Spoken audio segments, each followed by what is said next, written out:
بسم اللہ الرحمن الرحیم۔ لاکھوں کروڑوں درود و سلام محمد مصطفیٰ صلی اللہ علیہ وآلہ وسلم اور آل محمد پر۔ السلام علیکم خواتین و حضرات، آپ کو جرنل انفو پر خوش آمدید کہتے ہیں۔ آج کی اس ویڈیو میں ہم بات کریں گے کہ ان اداکاروں کے بارے میں جو کہ حافظ قرآن اور نعت خواں ہیں، اور ساتھ یہ بھی بتائیں گے کہ کون سے اداکار حافظ قرآن تو نہیں لیکن ایک اچھے نعت خواں ہیں۔ اس سے پہلے اگر آپ ہمارے چینل پر ہیں تو پلیز چینل کو سبسکرائب کریں، اور جن دوستوں نے سبسکرائب کیا ان کا تہ دل سے شکریہ ادا کرتے ہیں۔ نمبر 1، ماضی کے فلم اداکار سعود جو کہ مشہور اداکارہ جویریہ سعود کے شوہر بھی ہیں۔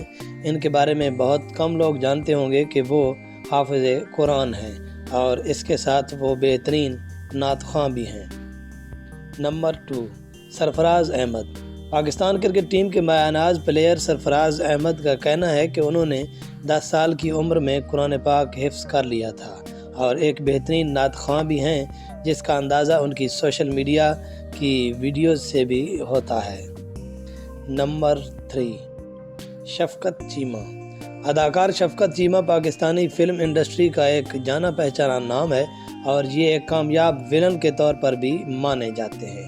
انہوں نے ایک انٹرویو کے دوران اس بات کا انکشاف کیا کہ وہ حافظ قرآن ہیں اور ایک اچھے نعت خواں بھی ہیں۔ نمبر 4، اسد ملک۔ کامیاب فلم اداکار اسد ملک، جنہیں 90 کے صف اول کا اداکار مانا جاتا تھا، اداکار اسد ملک کا ایک انٹرویو میں کہنا تھا کہ وہ بھی قرآن پاک کے حافظ ہیں۔ Number 5، Asad but. Pakistan showbiz industry کا ایک نیا نام اسد بٹ بھی قرآن پاک کے حافظ ہیں۔ نمبر 6، سعید اجمل۔ ایک لمبے عرصے تک پاکستانی کرکٹ ٹیم میں بالر رہنے والے سعید اجمل بھی قرآن پاک کے حافظ ہیں۔ نمبر 7، محمد حفیظ۔ پاکستانی نامور بیٹسمین اور بالر جو کہ کرکٹ کی دنیا میں جنہیں پروفیسر کہا جاتا ہے، اور وہ بھی حافظ قرآن ہیں۔ نمبر 8، عمران عباس۔ اداکار عمران عباس جو کہ ڈرامہ انڈسٹری کا ایک مشہور نام ہے، یہ حافظ قرآن تو نہیں لیکن اچھے نعت خواں ہیں، اور ان کو تقریباً ہر سال رمضان ٹرانسمیشن کی میزبانی کرتے بھی دیکھا جا چکا ہے۔ نمبر 9، جویریہ سعود۔ اداکارہ جویریہ سعود بھی ان اداکاراؤں میں سے ایک ہے جو کہ ایک اچھی نعت خواں بھی ہیں، اور یہ رمضان ٹرانسمیشن میں بھی ہر سال حصہ لیتی رہتی ہے۔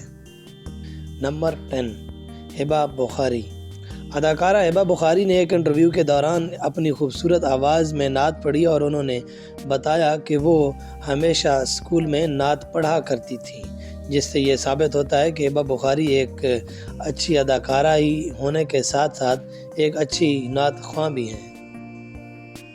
نمبر 11، ریما خان۔ ماضی کی کامیاب فلم اداکارہ ریما خان کو کون نہیں جانتا۔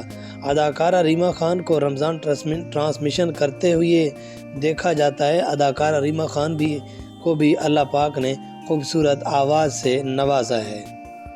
نمبر 12، فضا علی۔ اداکارہ فضا علی کو بھی اپنی خوبصورت آواز میں نعت پڑھتے ہوئے بھی دیکھا ہے، اور ان کے اس انداز کو بہت زیادہ پسند بھی کیا جاتا ہے۔ نمبر 13، وسیم بادامی۔ جنید جمشید کے ہمراہ شان رمضان کے پروگرام کی میزبانی کرنے والے وسیم بادامی، جنید جمشید کے انتقال کے بعد پروگرام کی پوری ذمہ داری ان پر آن پڑی، اور وقت نے یہ ثابت کیا کہ وسیم بادامی ایک اچھے نعت خواں بھی ہیں، اور وہ اب انتہائی خوبصورت انداز میں پروگرام میں بھی نعت خوانی کرتے ہیں، اور وہ پروگرام بھی ایک خوبصورت انداز میں ہوسٹ کر رہے ہیں۔ تو یہ تھے آج کے اداکار اور فنکار جو کہ نعت خواں بھی ہیں، اور ان میں سے کچھ حافظ قرآن بھی ہیں۔ تو ملتے ہیں ایک اور اچھی سی ویڈیو کے ساتھ، تب تک کے لیے اللہ حافظ۔